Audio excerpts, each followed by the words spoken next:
આ નવા વર્ષના સ્નેહ મિલન સમારોહમાં આપ સૌને મારા તરફથી, આમ આદમી પાર્ટી તરફથી અને આમ આદમી પાર્ટીની ટીમ તરફથી આમંત્રણ પાઠવવામાં આવ્યું હતું કે આપ સૌ સ્નેહ મિલન સમારોહમાં આવજો.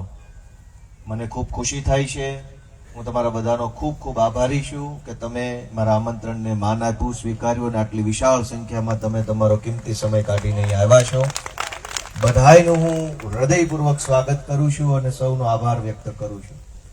વિશેષમાં અમારા બહેનો બધા આવ્યા છે, એમનો પણ વિશેષ આભાર.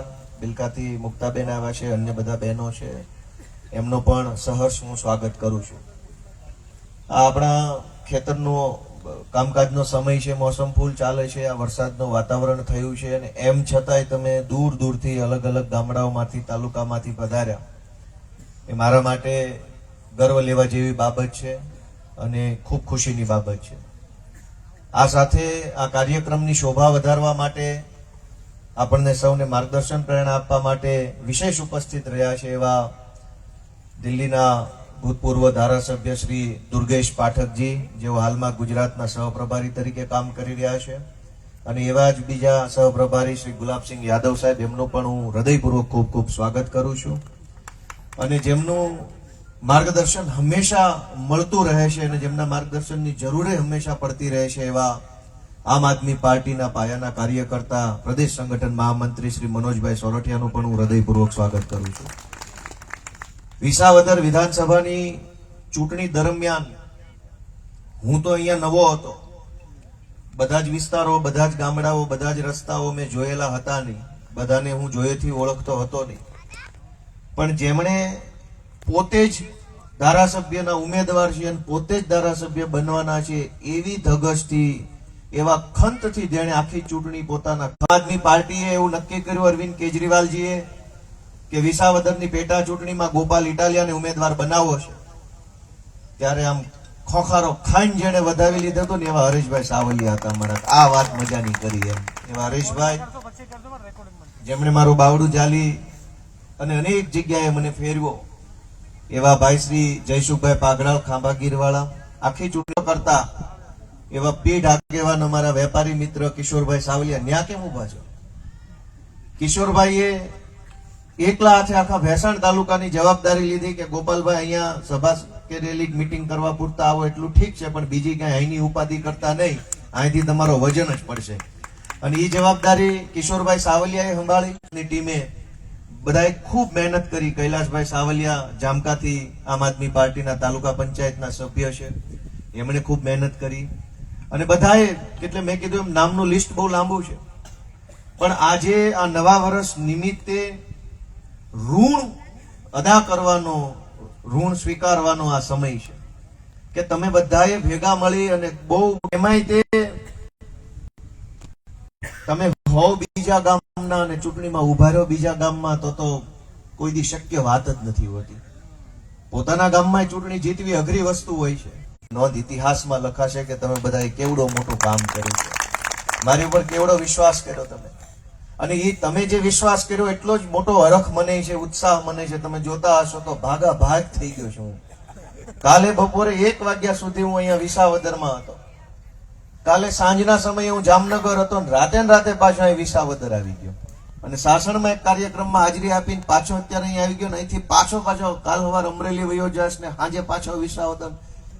હેલિકોપ્ટર ટૂંકવું પડે ને એટલી દોડધામ હું તમારા બધાના આશીર્વાદથી કરી રહ્યો છું. અને તમે બધા જોતા હશો, કેમ કે તમે મારા જેવા નાના માણસ ઉપર, યુવાન વ્યક્તિ ઉપર એટલો મોટો વિશ્વાસ કર્યો છે કે મને રોજ એમ થાય છે કે આ વિશ્વાસ ઉપર ખરા ઉતરવા માટે હજુ મારે જે કરવું પડે. મને હરેશભાઈ કહેતા હતા કે આ લગભગ છેલ્લા ઘણા વર્ષો પછી આવું પાછું જોવા મળે છે કે ત્રણેય તાલુકામાં આમ આદમી પાર્ટીની ઓફિસ ચાલુ હોય, અને એમાં એ આમ આદમી પાર્ટીની ઓફિસ ખોલવામાં, ચલાવવામાં અમારા દુર્ગેશ પાઠકજી અને ભાઈ ગુલાબસિંહ યાદવનો પૂરો હાથ છે, ટેકો છે, સાથ છે, ત્યારે એ બધી ઓફિસો હાલે છે. એટલે આપકા ભી બહુત બહુત ધન્યવાદ. નગર સિટીમાં ત્રણેય જગ્યાએ દિવસ રાત કાર્યાલય ખુલ્લું હોય છે. વિસાવદરની ઓફિસમાં અમારા હરેશભાઈ, જયસુખભાઈ, રવિભાઈ, રાહુલભાઈ, ભદ્રેશભાઈ, અનેક નામી અનામી કાર્યકર્તાઓ છે. આખો દી હરેશભાઈ બલદાણિયા, જેનું નામ લો એનું નામ ઓછું પડે, એ બધા કાર્યકર્તાઓ આખો દિવસ ઓફિસે હાજર રહે. બધાને મળે, વાત સાંભળે. ભેસાણની ઓફિસની અંદર અમારા હરેશભાઈ, આપણે કિશોરભાઈ સાવલિયા, ધવલભાઈ, કુણાલભાઈ, આ બધા કાર્યકર્તાઓ ભેસાણની ઓફિસનું સંચાલન સંભાળે છે. અને જુનાગઢની ઓફિસ જે છે એનું રંગરોગાન કરતાઓ અત્યારે આપણી વચ્ચે નથી. એ બાબતનું જરાક વસવસો છે કે એવા હજડબમ આગેવાનો હોત તો અહીંયા સ્ટેજ આપણું વધારે રૂપાળું લાગે, વધારે સારું લાગે. પણ કાંઈ વાંધો નહીં, આપણે સંઘર્ષનો રસ્તો પકડ્યો છે, લડવાનો રસ્તો આપણે પકડ્યો છે. અને સારી વાત એ છે કે હું તો લડવા વાળો માણસ છું પહેલેથી. અમને ક્યાંય ટેકો નહોતો મળતો. સારી વાત એ છે કે પહેલી વાર તમારો ટેકો મળી ગયો છે ને અમારું બળ વધી ગયું છે. હવે હજડબમ બાંધી લેવાનું છે. દોસ્તો, સરકાર હમણાં નવી બદલાણી, ધારાસભ્યો બદલાણા, મંત્રીઓ બદલાણા, બધા ધારાસભ્ય મંત્રીમાંથી ધારાસભ્ય થઈ ગયા. એક વાત આપણે સમજવી પડે એમ છે કે ભાજપના 160 જેટલા જે ધારાસભ્યો છે એ એક ટીમ ગણાય, ભાજપ પાર્ટીની એક આખી ટીમ ગણાય. મેં 50 વખત તમારા બધાના આશીર્વાદથી વિધાનસભામાં ગયો, પછી બહાર આવીને મેં 50 વખત સ્ટેજ ઉપરથી એમ કીધું કે ભાજપના જે કઈ ધારાસભ્ય છે એની હેસિયત ન્યા પટાવાળા કરતા વધારે બિલકુલ નથી. આવું મેં અનેક કાર્યક્રમોમાં કીધું. આજ હું તમને એનો પુરાવો આપું કે નવું મંત્રીમંડળ બનવાનું હતું ત્યારે ટીવીમાં સતત એવું આવતું હતું, ફોન આવશે, ફોન આવ્યો, ફોન આવશે, ફોન આવ્યો, ફોન આવશે, ફોન આવ્યો. આવતું હતું કે નહીં આવતું ટીવી? ભાજપમાંથી 27 મંત્રી બનાવવાના છે. એ 27 કોણ હશે? એની સવારે 11 વાગ્યા પહેલા ભાજપના એકેય ધારાસભ્યને કહેવાનું ભાજપને વ્યાજબી નથી લાગતું. બધા હવામાં હાથ મારતા કોણ આવશે ને કોણ નહીં. એની ઓકાત શું થઈ? તમારી પાર્ટી તમને કહેવાય રાજી નથી તમારામાંથી કયો બનવાનો છે. મારી હારે ટીમ હોય, મારી હારે હરેશભાઈ હોય, જયસુખભાઈ હોય, મનોજભાઈ હોય તો પાંચે ભેગા મળીને નક્કી કરીએ કે હું એકલો નક્કી કરીને અલગથી હરેશભાઈને ફોન કરી દઉં, મનોજભાઈ ન કહેતા તમને બનાવી દઉં. વાત સમજાણી કે ન સમજાણી? તમને આને ફોન આવી ગયો, ઓલાને ફોન આવી ગયો. ફોન છે નો આવી ગયો? કેમ તમે 100-150 જણા એક રૂમમાં બેસીને નક્કી ન કરી શક્યા? કેમ કે ભાજપમાં ઉપર બેઠેલા 2 જણા છે ને આ 150 ને પટાવાળા માને છે. પટાવાળા અમે કહીને એમ કરવાનું. જો એ 150 નેતા હોત, જનતાના સાચા પ્રતિનિધિ હોત તો બેહાડ્યા હોત એક રૂમમાં, બધાને પૂછ્યું હોત ને પછી રૂમમાં નક્કી કર્યું કે આ 150 માંથી આટલા 27 જણા મંત્રી બાકીના વગાડો તાળીઓ. પણ એક કઈને કહેવામાં ન આવ્યું. શું કામ? 150 પટાવાળા છે, દિલ્હી વાળાને ખબર છે કે જેટલું કહેશું એટલું જ કરશે, નકર નીણ નહીં નાખે. કે એમ ન કરે તો નીણ લઈ લે એમ છે. દોસ્તો, નવા વર્ષે આ વાત મેં એટલા માટે કરી કે નવા વર્ષમાં જયારે આપણે શુભેચ્છા આપીએ ત્યારે એવું કહેતા હોય કે તમારા જીવનમાં સુખ, શાંતિ, સમૃદ્ધિ આવે, કુબેરના ભંડાર ભરાઈ જાય, ખૂબ આમ થઈ જાય, તેમ થઈ જાય. બહુ સારું લખાઈને વોટ્સએપમાં આવ્યા જ કરે છે. મેસેજ આવે છે, સુખ શાંતિ ક્યાંય આવતી નથી. દર દિવાળી આવું થાય, ઇનબોક્સ ભરાઈ જાય, વોટ્સએપ ભરાઈ જાય, ફેસબુકમાં ઢગલા મોઢે શુભેચ્છાઓ આવે છે. પણ ખરા દિલથી વિચારીએ કે ખરેખર જીવનમાં કઈક શાંતિ આવી તો નથી આવી હોતી. શું કામ? જે નેતાના ભરોસે આપણે સરકાર મૂકી છે એની નેતામાં દમ નથી, તો એના ભરોસે આપણે સરકાર હાલતી હોય તો આપણા જીવનમાં સુખ ક્યાંથી આવે? આપણો નેતા હજડબમ હોવો જોઈએ, આપણો નેતા નિર્ણાયક હોવો જોઈએ, આપણા નેતામાં પાવર હોવો જોઈએ કે એ ધારે નિર્ણય કરી શકે એવો નેતા હોવો જોઈએ. હવે અહીંયા તો જે મંત્રીને કાઢી મૂક્યા એને બહાર આવીને બોલવાય નથી દીધું. હું કામ કાઢ્યા તમને? લીધા તેથી બહુ વખાણ થતા એ બધાના કે આની અંદર આ ગુણ છે ને ઓલામાં ઓલો ગુણ છે, છાપા ભરાઈને આવ્યું હતું કે આને હું કામ મંત્રી બનાવ્યો. કાઢ્યા ત્યારે કહેવાય ન ઉભા રહ્યા, હું કામ કાઢ્યા એટલા હતા હારા. તો દોસ્તો, નવા વર્ષની અંદર ગુજરાતના ખેડૂતોને સમૃદ્ધ કરવા હશે, ગુજરાતના યુવાનોનો અવાજ વિધાનસભા સુધી પહોંચાડવો હશે, ગામડાની પીડા વિધાનસભા સુધી લઈ જવી હશે, તો ગુજરાત આખાની જનતાએ કઈક ખારા માણાને નેતા બનાવવાનો સંકલ્પ નવા વર્ષમાં લેવો પડશે. આ મારી વિનંતી છે. સુખ, શાંતિ, સમૃદ્ધિ, સલામતી, સ્વાસ્થ્ય આ બધું ત્યારે આવશે જ્યારે તમારો નેતા તૈયાર હશે, તમારો નેતા મજબૂત હશે. નેતામાં જો કોઈ દમ નહીં હોય, ગાંધીનગરની બજારમાં એનું વજન નહીં પડતું હોય તો ઈ નેતા આપણું શું કલ્યાણ કરે? કૃષિ મંત્રીને મેં રજૂઆત કરી કે ભાઈ ટેકાના ભાવે મગફળીમાં અફવા ચાલે છે કે 70 મણ જ લેવાની છે, 200 લેજો. હજુ તો હું લેટર લખી લ્યો ત્યાં મંત્રી બદલાઈ ગયા. મતલબ તમે અને હું એમ માનીએ, કૃષિ મંત્રીને રજૂઆત કરીએ, કૃષિ મંત્રી એમ માને હું રહીશ કે નહીં રહું, રહીશ કે નહીં રહું, રહીશ કે નહીં રહું, એ ચિંતામાં ફરતો હોય. તમે 70 લે 150 લે, 70 લે 150 લે, એ ચિંતામાં ફરતા હોય. ક્યાં મેળ કરવા જવાનો? સરકાર નથી દોસ્તો, સર્કસ ચાલે છે, સર્કસ. સંગીત ખુરશીની રમત છે, 4 ખુરશી મૂકી છે, 20 જણા ગોળ ગોળ ફર્યા કરે છે, દિલ્હી વાળો ડક ડક ડક ડક કરે છે, ડક ડક ડક ડક બંધ થાય એટલે બેસી જવાનું, જેનો વારો હોય બેસી ગયા. વળી duck duck duck duck duck ચાલુ થાય એટલે ગોળ ગોળ ફર્યા કરે, વળી પાછું ડક ડક ડક બંધ થાય એટલે ખુરશી બેસી જાય. હાલે છે કે નથી હાલતો આવું? સંગીત ખુરશીની રમત આવતી શાળામાં, એમાં એક જણો ઓલી ખંજરી વગાડતો, પેલા ઓલા શાળામાં ખંજરી આવતી, એમાં કાંઈ હથેળીએ પછાડવાની, ડક ડક ડક ડક થાય એટલે ઓલા ગોળ ગોળ ફરે ખુરશીની. સરકાર નથી દોસ્તો, અને જ્યાં સરકાર નહીં હોય ત્યાં સુખ, સમૃદ્ધિ, શાંતિ, સલામતી કેવી રીતે આવશે? આપણે સરકારનું સર્જન જ સલામતી પૂરી પાડવા માટે કર્યું છે કે નબળા માણસ ઉપર સબળો માણસ જો દાદાગીરી કરે તો પ્રોટેક્શન કોણ આપે? તો કે પોલીસ, સરકાર આપે. અને નબળા અને સબળાની વચ્ચે એક હજડબમ દિવાલ બનાવવાનું કામ સરકાર છે. સરકાર એટલે નબળા અને સબળાની વચ્ચેનો એક રસ્તો, માણસ કે જે બંનેને ન્યાય કરે. નબળા માણસ એટલે કે જેની પાસે આર્થિક રીતે બીજી ત્રીજી રીતે કઈ છે નહીં, એનાય હકનું રક્ષણ કરે, જેની પાસે કંઈક છે એનાય હકનું રક્ષણ કરે, એનું નામ સરકાર. પણ આજ શું થાય છે કે નબળા માણસને પોલીસ 2 ધોકા વધારે મારે છે, અને રૂપિયાવાળાના છોકરા પોલીસ ઉપર ગાડીઓ ચડાવી દે તો સલામ મારે છે કે બેટા વ્યવસ્થિત ચડાવી, વ્યવસ્થિત ગાડી માથે ચડાવી. દોસ્તો, આ પરિસ્થિતિ બદલવા માટેનો રસ્તો વિસાવદરથી આપણે ખોલ્યો છે. ગુજરાત આખામાં તમે જે મોટું કામ કર્યું છે એ કામ એવું છે કે કરોડો લોકો રાજનીતિથી કંટાળી ગયા હતા, કે મૂકો લપ પડતી, હતાશ થઈ ગયા હતા, નિરાશ થઈ ગયા હતા, થાકી ગયા હતા, માનસિક રીતે બધું છોડી દીધું કે મૂકો લપ ભાઈ, આ કાંઈ કરવા જેવું નથી. ખબર હતી કે ખોટું થાય છે, પણ બોલવા કોઈ તૈયાર નહોતું, કેમ કે થાકી એટલા ગયા હતા. કેમ બોલવું, શું કામ બોલવું? સહેજ બોલો ત્યાં તમને પોલીસ પકડી જાય, સહેજ બોલો ત્યાં તમને ભાજપના માણસો ધાક ધમકી કરી જાય, ઘડીક બોલો તો વળી તમારું કાંઈ ઉપજે નહીં. તમે જે નેતાના ટેકે બોલતા હોય એ નેતા હવાર થાય તો ભાજપમાં વયો જાય, તમે એકલા પડી જાઓ. વર્ષોથી ગુજરાતની જનતા દુખી તો હતી, પણ બોલે એવો રસ્તો નહોતો એની પાસે. તમારા બધાનો આ ગુજરાત ઉપર એક ઋણ છે કે તમે અહીંથી રસ્તો ખોલી દીધો છે. વિસાવદરથી ડેલી ખોલી દીધી છે તમે. એની ડેલી ખોલી છે, ત્યાંથી રાજમાર્ગ નીકળશે ને વિધાનસભા સુધી પહોંચવાનો છે, આ વિસાવદર વિધાનસભા. અને તમારા હાથે એવું સારું કામ થયું છે. ચૂંટણીની અંદર કેવડી મોટી તાકાત અહીંયા કામે લાગી ગઈ હતી. તમામ પ્રકારના મંત્રી, સંત્રી, તંત્રી, પૈસા, ગુંડા, પોલીસ, બુટલેગર બધું જ અહીંયા ગામડે ગામડે ફરતું. પણ તમે જે ટક્કર આપી છે, તમે જે ઈમાનદારીથી, નિષ્ઠાથી કામ કર્યું છે, જે મતદાન કર્યું છે, એ એળે નથી જવાનું એવો મને પૂરો વિશ્વાસ છે. દોસ્તો, તમે બહુ સરસ મોટું કામ કર્યું છે. આજે નવા વર્ષમાં હું આપણા બધા કાર્યકર્તાઓને, આગેવાનોને, સમર્થકોને, વડીલોને, વિસાવદર વિધાનસભાના, ભેસાણના, જુનાગઢ ગ્રામ્યના સૌ મતદાતાઓને હું હૃદયપૂર્વકના પ્રણામ કરું છું અને નવા વર્ષના રામ રામ કરું છું. ભગવાન આપણને બધાને ખૂબ બળ આપે, શક્તિ આપે એવી હું નવા વર્ષે પ્રાર્થના કરું છું. અમને ખૂબ શક્તિ આપે એવી પ્રાર્થના કરું છું, કેમ કે લડાઈ હજુ ઘણી લાંબી છે. હજુ તો એમ સીધા નહીં હાલે.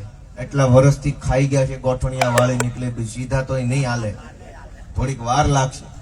પણ જેમ મનોજભાઈએ કીધું એમ, તમે બધાએ મને આશીર્વાદ આપ્યા પછી, તમારો મત મળ્યા પછી, તમારો પ્રેમ મળ્યા પછી, તમારા આશીર્વાદ મળ્યા પછી આખા ગુજરાતની જનતા હવે મને આશીર્વાદ આપે છે, પ્રેમ આપે છે, આમંત્રણ આપે છે, બોલાવે છે. તમે જાણતા હશો, ગુજરાતના ખૂણે ખૂણેથી લોકો ફોન કરીને, મેસેજ કરીને, રૂબરૂ આવીને પાર્ટીમાં ઈશુદાનભાઈને કે મનોજભાઈને કે હરેશભાઈને ફોન કરીને કહે છે કે ભાઈ તમે અહીંયા આવો, અહીંયા તમારી જરૂર છે. પાલનપુરથી, બનાસકાંઠાથી, હિંમતનગરથી, ભુજમાંથી, સાબરકાંઠાથી, દાહોદમાંથી, ચારે તરફથી લોકો એમ કહે છે કે અહીંયા આવો, અહીંયા બહુ જરૂર છે. પણ હું એમ કહું છું કે ભાઈ અમારી જરૂર તો પહેલા અહીંયા છે ભાઈ. અહીં વાળાએ પહેલો વારો આપ્યો, અહીં વાળાએ મત નો આપ્યો તો અમારી ક્યાંય જરૂર નહોતી ભાઈ. આ તમે મત આપ્યા એટલે અમારી જરૂર બધે છે. પણ આજ નવા વર્ષે વિસાવદર વિધાનસભાના આપણા સૌ કાર્યકર્તાઓ, બહેનો, ભાઈઓ, યુવાનો બધાને મારે વિનમ્ર ભાવે પૂછવું છે કે તમે બધા હુકમ કરો તો હું નવા વર્ષથી નવા સાહે ચડું. તમે બધા એમ કહો કે ભાઈ ગોપાલ તારે કરવાનું છે તો પછી હું નવા સાહે ચડું. ગુજરાતભરના લોકો એમ ઈચ્છે છે કે ગોપાલભાઈ અમારા ગામમાં આવે, અમારે ત્યાં મીટિંગ કરે, સભા કરે, અવાજ ઉઠાવે, મુદ્દો ઉઠાવે. પણ એ બધું કામ કરવા માટે મારે તમારી રજા લેવી પડે. અને અહીંયા બેઠેલા બધા જ માણસો ખોખારો ખાઈને મને રજા આપે તો હું મનોજભાઈ ને ઈશુદાનભાઈ ને કેજરીવાલ સાહેબ ને કહીશ કે ગોઠવો અમારો હવે આખા ગુજરાતમાં હલાવી નાખવાના છે પાટિયા ભાજપના. પણ તમે બધા મને હુકમ કરો છો કે નથી કરતા? હુકમ કરો છો બધા? અડધા આ પાડી છે તો મારે હવે બધું આવતા વર્ષ સુધી વાટે રહેવું પડશે. ભાઈ હોય એટલે બધા બોલો કે ભાઈ ગુજરાતમાંથી ભાજપના મૂળિયા કાઢી નાખવાની જવાબદારી તમે મને સોંપો છો કે નહીં? તો ફરો આખા ગુજરાતમાં હલાઈ નાખીએ ભાજપ વાળાને, ભ્રષ્ટાચાર ભગાવી અને ખેડૂતનું શાસન 27માં વિધાનસભામાં બેસે એના માટેની જવાબદારી તમે મને આપો છો? તો હું આજથી તમારી રજા લઉં છું, વાંધો નથી ને? અહીંયા હું મળતો રહીશ તમને બધાને ખબર છે. બીજા અને ચોથા શુક્રવારે વિસાવદર ઓફિસે, બીજા અને ચોથા શનિવારે ભેસાણની ઓફિસે હું રૂબરૂ મળતો હોઉં છું. અને આ ફિક્સ 4 દિવસનો કાર્યક્રમ છે મહિનામાં. કોઈ આકસ્મિક કાર્યક્રમ કદાચ આવી ગયો હોય, કઈ ઘટના દુર્ઘટના હોય તો ન હોવ, નહીતર તો હું બીજા ચોથા શુક્રવારે વિસાવદર, બીજા ચોથા શનિવારે ભેસાણની કાર્યાલયમાં હંમેશા રૂબરૂ મળવા માટેનો બેસતો હોઉં છું. અને અહીંયા ડુંગરપુર જિલ્લા પંચાયતના કાર્યકર્તાઓ આગેવાનો વિસાવદર મળી શકે, વડાલ જિલ્લા પંચાયત સીટના કાર્યકરો આગેવાનો ભેસાણ મળી શકે એવી વ્યવસ્થા ગોઠવેલી છે. તમારા બધાના આશીર્વાદથી નવા વર્ષની અંદર વિશાળ કામ હાથ ઉપર લેવું છે, કેમ કે જરૂર બહુ મોટું કામ કરવાની છે. દોસ્તો, હું વિસાવદર ઓફિસે બેસું છું, ફરું છું, ચારે તરફ રખડું છું. લોકો એટલા બધા પ્રશ્નોથી ઘેરાયેલા છે કે લોકો બોલી નથી શકતા. અહીં જયારે હું વિસાવદર ઓફિસે બેસું છું તો થેલીઓ ભરીને કાગળો લઈને લોકો આવે છે. વાતમાં કઈ હોતું જ નથી. મતલબ એવડી મોટી વાત નથી હોતી કે નો એનો રસ્તો નીકળે, પણ કોઈએ કામ નથી કરવું. સરકારી માણસોએ રસ્તાના કેળાના પ્રશ્નો લઈને માણસની એક આખી જિંદગી વહી ગઈ. થેલીઓ મોટી થઈ ગઈ પણ પ્રશ્ન નથી પતતો. વાડીએ રસ્તો હાલીને જવાનો, ખેતરનો રસ્તો હોય, વ્યાજબી વાત હોય, કોઈ ભાજપનો માણસ પાળો બનાવી દે, કોઈ ભાજપનો માણસ ખોદી નાખે, કોઈ રોડ બની જાય, ખેતરોમાં પાણી ભરાય, કોઈ સાંભળતું નથી. મામલતદારોને, પ્રાંતને, ટીડીઓને અનેક ફોન કરીએ, હાજી કર્યા કરે પણ કામ ન કરે. હું એમ ઈચ્છું છું કે એ મામલતદારો હોય, ટીડીઓ હોય, બધાને સીધા સટ કરી શકાય એમ છે. અમને સીધા કરતા આવડે છે પણ તમે અમને ત્યાં ભોગાડો તો ખરા. અનેક પ્રશ્નો છે પણ આ લોકો પેધી ગયા છે. કશું જ કામ કરવું નથી. પૈસા મળે એટલું જ કામ કરવાનું છે, બીજું કોઈ કામ કરવું નથી. શું કામ? કામ કરે કે ન કરે, પગાર તો એનો ચાલુ છે ને. તકલીફ તો આપણે વેઠીએ છીએ. સસ્તા અનાજની દુકાન ઉપર રેડ પાડી હરીશભાઈ અને બધાએ પકડ્યું. આજ દિવસ સુધી એ સસ્તા અનાજની ચોરી કરનારા ઉપર FIR નથી થઈ.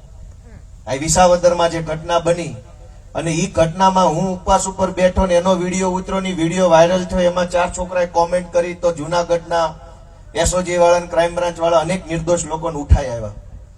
મારે આજે કહેવું છે કે અમને બધી જ ખબર પડે છે.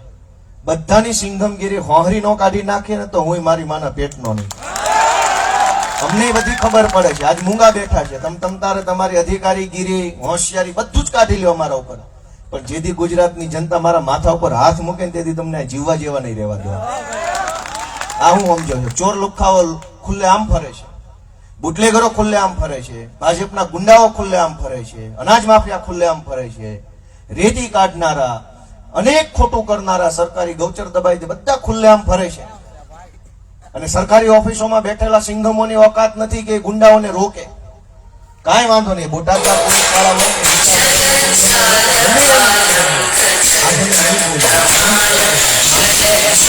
હોય કોઈ નો ખબર પડતી હોય, અમને બધી ખબર પડે છે. અમને એમ થાય છે કે આટલી બધી હદે એક તરફી તંત્ર. SP ઓફિસોમાં બેહીને તમે ગુંડાગીરી કરો છો, આમ આદમી પાર્ટીના કાર્યકર્તાને પકડી જાવ છો. કાંઈ વાંધો નહીં. હું તમારી પાસે આશીર્વાદ માંગવા આવ્યો છું કે આ હાવ એક તરફી રીતે જે સરકારી તંત્ર હાલે છે એને સીધું કરવું જોઈએ કે ન કરવું જોઈએ? એ કોણ કરશે? તમારે સીધા કરવાના છે. તમે બટન દબાવશો એનાથી નક્કી થાય કે આ સીધા થાય કે વધુ આડા હાલશે. દોસ્તો, એક તરફી માહોલ છે. બોટાદની અંદર કડદા પ્રથાની વિરુદ્ધમાં રાજુભાઈ કરપડાએ અવાજ ઉઠાવ્યો. એમાં શું ખોટું કર્યું? કશું જ ખોટું નથી. અહીંયા આપણે કડ કરે છે, વજનમાં 100 ગ્રામ વધારે લઈ લે છે, કટે 500 ગ્રામ. એ બાજુ પૈસામાં કટ મારે છે, ભાવમાં. રાજુભાઈએ વિરોધ પ્રદર્શન કર્યું અને કીધું કે ભાઈ આ બંધ કરો, આ ખોટું છે, આ ખેડૂતોને કઈ ઉપરથી નથી પડતું, પાક મહેનત કરે, પરસેવો પાડે, લોહી રેડે, તે દિવસે એના હાથમાં મગફળી આવે કે કપાસ આવે કે સોયાબીન આવે, વેચવા જાવ એટલે એને લૂંટી લે છે.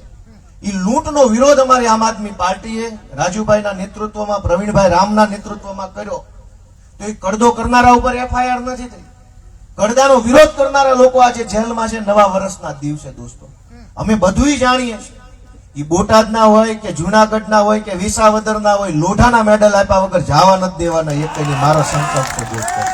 અમને બધું આવડે છે, પણ તમે અમારા હાથ મજબૂત કરો ને એવું હું તમને હાથ જોડીને વિનંતી કરું છું કે અમારા હાથ મજબૂત કરો, થોડાક આશીર્વાદ આપો. તમે આ લોકો હાવ પેતી ગયા છે. સામાન્ય માણસની પીડા નથી દેખાતી. નહીં જેવી વસ્તુમાં આ લોકો હાવ. એટલે હમણાં એક ભાઈ આવ્યા હતા આપણા વિસ્તારના, એક ગોઠણનું ઓપરેશન કરાવવાનું હતું બાનું, અને નામમાં ફેર હતો. રંજનબેન હોય, રંજનાબેન હોય દાખલા તરીકે, અસલ નામ નથી બોલતો, પણ હવે રંજનબેન કે રંજનાબેન, વાત તો ગોઠણની છે ને. ક્યાં વિજય માલ્યા જેમ 10,000 કરોડ લઈને ભાગી જવાનો મુદ્દો? એમાં 10% ખવડાવે કે રંજનાબેન અલગ છે, રંજનાબેન ગોપાલભાઈ પટેલ, રંજનબેન ગોપાલભાઈ પટેલ. કાકા બે એક જ છે. બે બાયુ કોને હોય? એકનો મેળ પડતો નથી. તમે બે કાઢ હોય તો બે થઈ જાય, હોય જ નહીં. પણ સરકારી માણસો એટલી હદે એની માનસિકતા ખરાબ થઈ ગઈ, એટલી હદે એક તરફી છે. આ નુકસાન ગોપાલભાઈ ઇટાલિયાનો નથી મિત્રો. સરકારી માણસ એક તરફી થઈ જાય, હા વન વે હાલવા લાગે, એ નુકસાન આમ આદમી પાર્ટીનું કે ગોપાલભાઈનું નથી, જનતાનું નુકસાન છે ને. એવી મારી વિનંતી છે તમને, જાગજો, બધા વિચારજો. અનેક જગ્યાએ અત્યારે જબરજસ્ત ખોટું થઈ રહ્યું છે.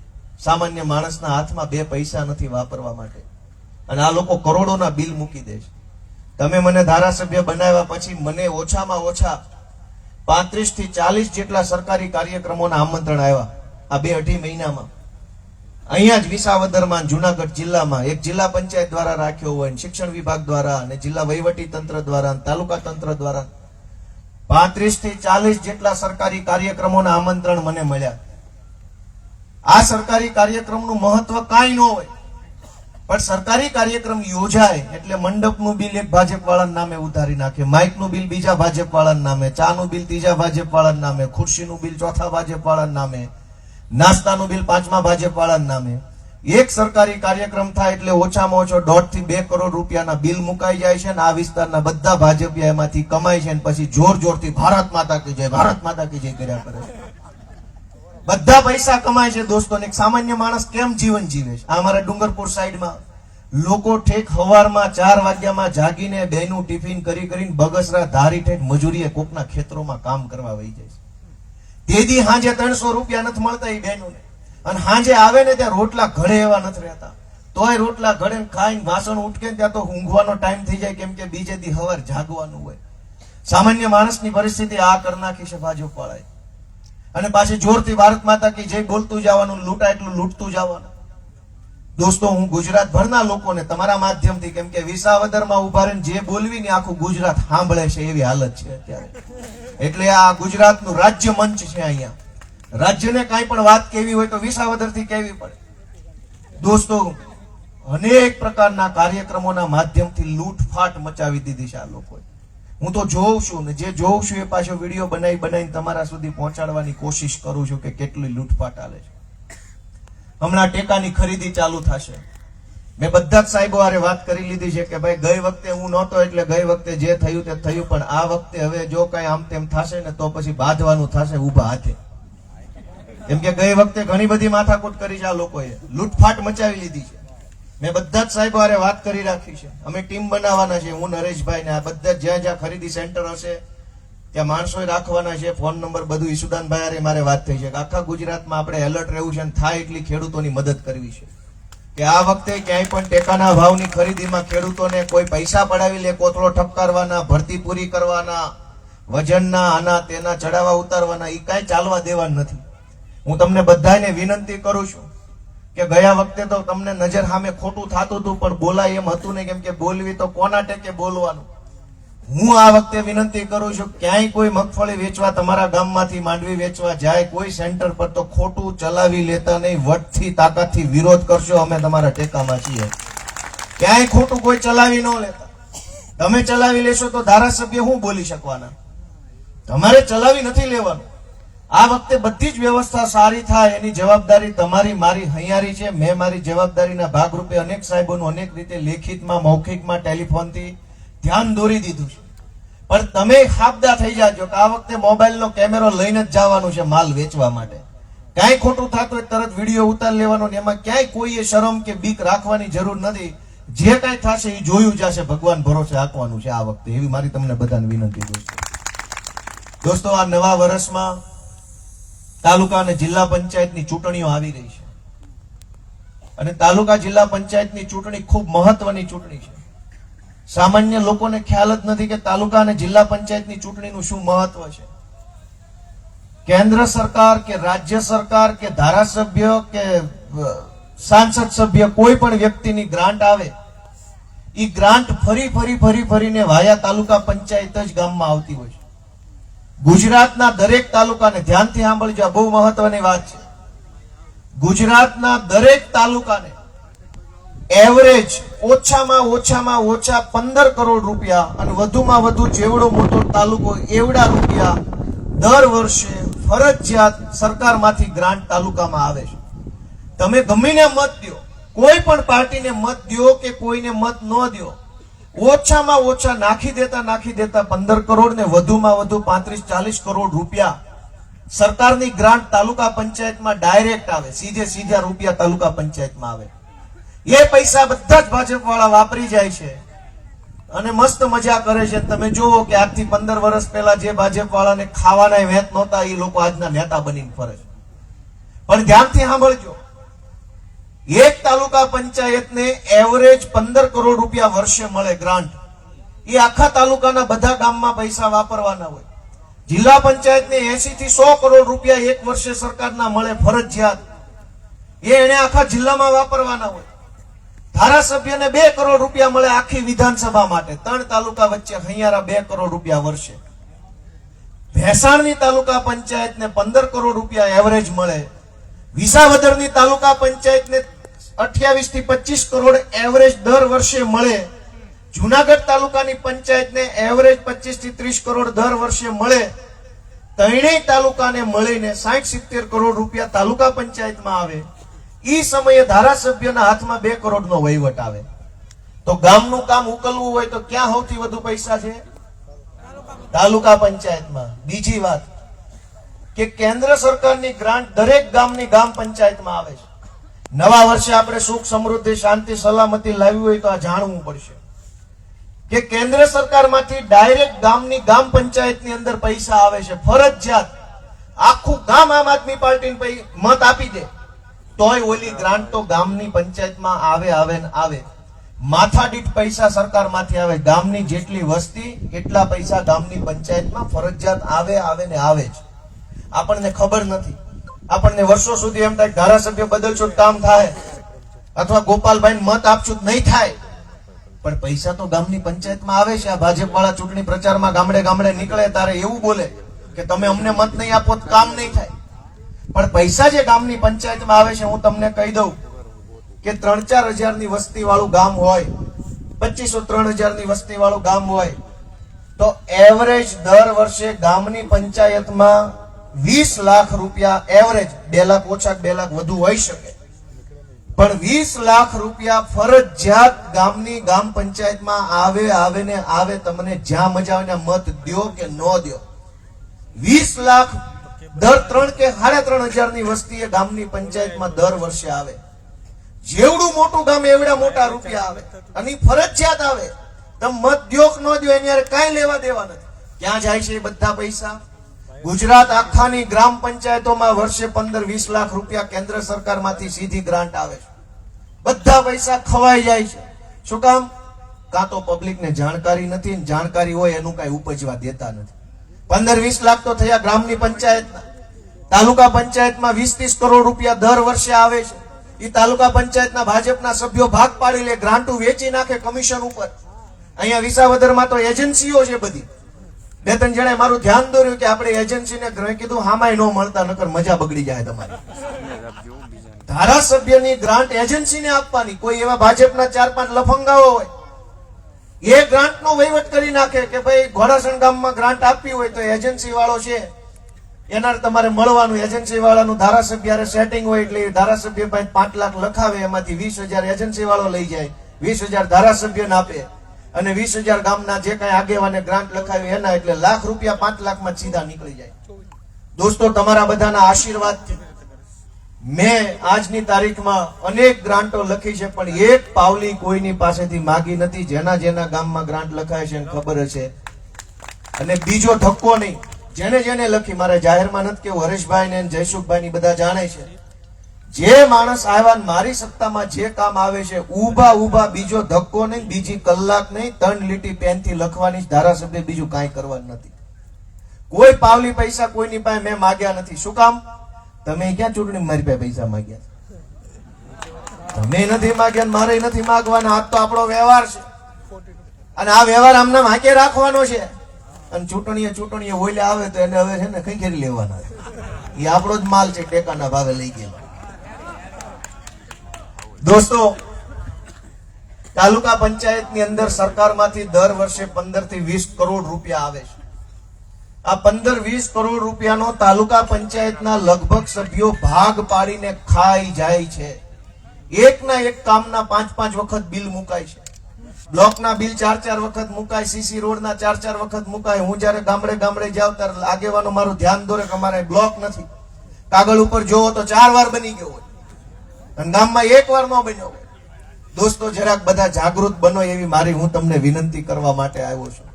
તમે મને જે કામ આપ્યું છે એ કામમાં હું કામ ચોરી નહીં કરું, આળસ નહીં કરું, ખોટું નહીં કરું ક્યારેય, પણ મને તમારા આશીર્વાદની કાયમ જરૂર પડશે. જ્યારે કહીએ જેટલું કહીએ એટલા આશીર્વાદને ટેકો આપશો તો અમારું બધાનું ખૂબ બળ વધશે એવી મારી તમને વિનંતી છે. દોસ્તો, આપ સૌ આટલી મોટી સંખ્યામાં આવ્યા છો ત્યારે છેલ્લી એક વાત એટલી કહેવી છે કે રાજકારણ તો રાજકારણની રીતે હાલતું રહેશે, પણ નેતા ક્યાંથી આવે છે? નેતા સમાજમાંથી આવે છે. ઉપરથી કોઈ પડે એમ નથી.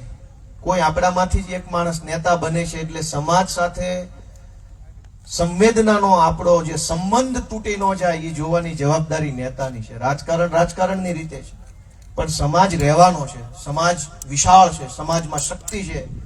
નેતા સમાજથી અલગ ન હોઈ શકે. એટલે રાજકારણનું કામ કરતા કરતા સમાજનું કામ પણ કરવું પડે. અને એટલે હું જયારે અહીંયા ધારાસભ્ય તરીકે તમારા આશીર્વાદથી ચૂંટાયો, મેં નક્કી કર્યું કે આપણા વિસ્તારની તમામ બહેનોને મારે વિધાનસભા બતાવવા માટે લઈ જવાના છે. અને એમાં ભેસાણ તાલુકાના લગભગ તમામ ગામમાંથી બહેનોને વિધાનસભા બતાવી, વિસાવદરમાંથી 2 જિલ્લા પંચાયતની સીટોમાં બહેનોને વિધાનસભા બતાવી, વિસાવદર શહેર, બીજી એક જિલ્લા પંચાયત થોડું ઘણું બાકી રહ્યું છે, એ બધા બહેનોને હું ગાંધીનગર લઈ જઈ અને વિધાનસભા બતાવવા માંગુ છું. એ સમાજનું કામ છે, રાજનીતિનું કામ નથી. જે બહેનો વર્ષોથી બટન દબાવે છે એને ખબર જ નથી કે બટન અહીંથી દબાવો તો ઉલકોર નીકળે છે ક્યાં. તો મેં એને ગાંધીનગર લઈ જઈને બતાવ્યું તમારા ગામની શાળામાં જઈને જે બટન દબાવો છો ને પાઇપમાં હોહરું ન્યા ઠેક નીકળે છે. બહેનો પોતાની નજરે જુએ, જાણે, સમજે, વિચારે કે કેવી રીતે આ સરકાર હાલે છે, તો બહેનો વધુ સારી રીતે પાર્ટિસિપેટ થઈ શકે, ભાગ લઈ શકે. અને બીજો મને એક નવા વર્ષમાં વિચાર આવ્યો છે, એ તમારા બધાની સામે મૂકવો છે. બધા આ પાડે, એમાં હરેશભાઈ, જયસુખભાઈ, અમારી આખી ટીમ, અતુલભાઈ, બધા હજરબમ યુવાનો, તો એમાં પછી આગળ મનોમંથન કરશું.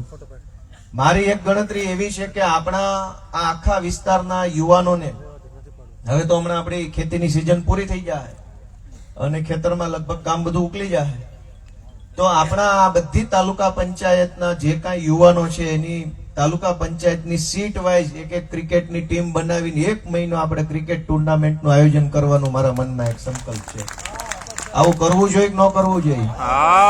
7-8 જણાએ આ પાડી છે, ન કરાય. મારી ગણતરી એ છે કે રમે તો થોડો ઘણા એમાં ઇન્વોલ્વ રહે, એમાં એંગેજ રહે, શીખે, જાણે, સમજે, બધા ભેગા મળે, લોકો જોવે અને નવરાશના ક્ષણોમાં રમવા વાળા, જોવા વાળાનું મનોરંજન થયો. આપડા બધા જુવાનિયાઓ રમે, કઈક મોટું આયોજન કરીએ, ભલે કઈક 2-5 લાખનો ખર્ચો થાય. દુર્ગેશ પાઠક બેઠા છે દિલ્હી વાળા, કઈ સમજા? એટલે જ મેં એની હાજરીમાં વાત કાઢી. સમજાણું બધું ઘીના ઠામમાં ઘી પડતું હોય એમાં.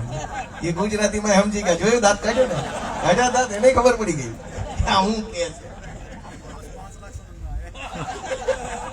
એટલે હું તમારા બધાના આશીર્વાદથી ઘણા સારા કામ આ વિસ્તારમાં કરવા છે. નવા વર્ષમાં તમને બધાને શુભેચ્છા આપતા હું એક માફી માંગવા પણ માંગુ છું કે જો મારાથી ચૂંટણી પહેલા કે ચૂંટણી પછી જાણતા અજાણતા કાંઈ ભૂલ થઈ હોય, કાંઈ ખોટું થયું હોય, કંઈક મારાથી કોઈની હારે અયોગ્ય વર્તન થઈ ગયું હોય, કંઈક કોકને બે વેણ કહેવાઈ ગયા હોય, કંઈક ન ગમતી વાત મારા મોઢે થઈ ગઈ હોય, તમે મારી મદદ માગી હોય ને મારાથી ન થઈ શક્યું હોય, આવું કાંઈ પણ બન્યું હોય તો હું બધાની બે હાથ જોડીને માફી માંગુ છું. નવા વર્ષમાં તમે મને માફ કરજો અને તમારા દીકરા તરીકે આશીર્વાદ આપતા રહેજો. આપણો આ વ્યવહાર, મારો અને વિસાવદરના જનતાનો વ્યવહાર ખૂબ ઉજળો બને, ખૂબ મજબૂત બને એવી હું નવા વર્ષે ભગવાનને પ્રાર્થના કરું છું.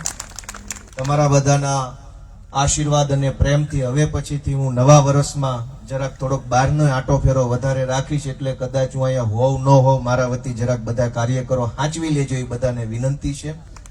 અને મારી ગેરહાજરીમાં હરેશભાઈ, કિશોરભાઈ, જયસુખભાઈ, રાકેશભાઈ સાવલિયા પ્રભાતપુરથી સરપંચ, આ બધા આગેવાનો છે એ સતત દોડતા હોય છે. વિપુલભાઈ પોકિયા છે, રતિબાપા છે, બીજા બધાનું મોઢું જો કૈલાસભાઈ સાવલિયા છે, સમીરભાઈ પટેલ છે, વકીલ સાહેબ, આ બધા લોકો મારી ગેરહાજરીમાં ખૂબ સારું બધું સંભાળે છે.